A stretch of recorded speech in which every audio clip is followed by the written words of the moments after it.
Suatu hari saya bersenggolan dengan seorang yang tidak saya kenal. Maka saya pun spontan bereaksi, "Oh, maafkan saya." Maka dia pun menjawab juga, "Maafkan saya." Orang itu dan saya berlaku sangat sopan. Maka kami pun berpisah dan saling mengucapkan salam. Subhanallah. Minta maaf, kemudian apa? Assalamualaikum. Akan tetapi ceritanya berbeda begitu saya sampai di rumah. Pada hari itu juga ada salah satu kolega terbaik saya menelpon. Maka dengan bahasa yang sangat lembut dan santun, saya pun ngobrol dengan kolega saya. Ketika saya sedang asyik nelpon, tiba-tiba anak laki-laki saya berdiri diam-diam di belakang saya. Saat itu saya berbalik dan hampir saja saya membuat anak saya jatuh. "Minggir, main sana." "Ganggu saja," teriak saya dengan marah. Dia pun pergi dengan hati yang hancur dan merajuk. Malam itu saya berbaring di tempat tidur. Antara sadar dan tidak, saya mendengar sebuah suara yang berbisik, "Aku akan memberikan gambaran kepadamu bagaimana ketika nyawamu dicabut. Namun sebelumnya, aku akan izinkan engkau untuk melihat lorong waktu sesudah kematianmu.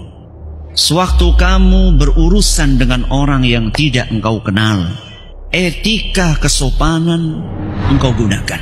Akan tetapi, dengan anak yang engkau kasihi, engkau perlakukan dengan sewenang-wenang.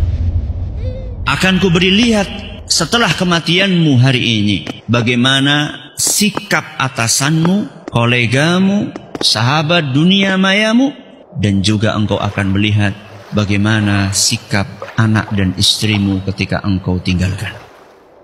Aku pun melihat hari itu saat jenazahku masih diletakkan di ruang keluarga. Ternyata hanya satu orang, sahabat dunia mayaku yang datang. Selebihnya hanya mendoakan lewat grup. Bahkan ada yang sama sekali tidak komentar apapun atas kematianku. Lalu teman-temanku sekantor hampir semuanya datang. Mereka hanya sesaat melihat jenazahku.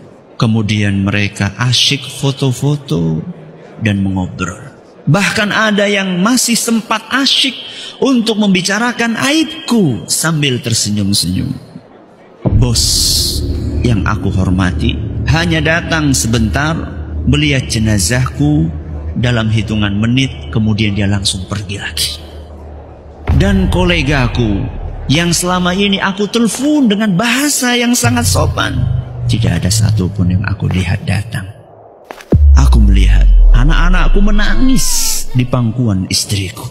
Yang paling kecil berusaha menggapai-gapai jenazahku, meminta aku bangun. Namun istriku menghalaunya.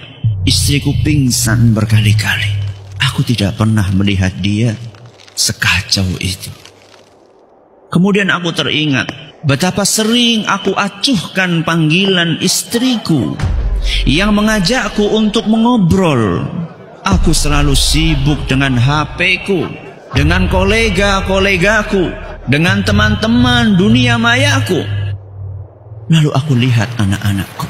Sering ku hardik dan ku bentak mereka saat aku sedang asyik dengan ponselku. Saat mereka ribut memintaku untuk aku temani. Ya Allah, maafkan aku.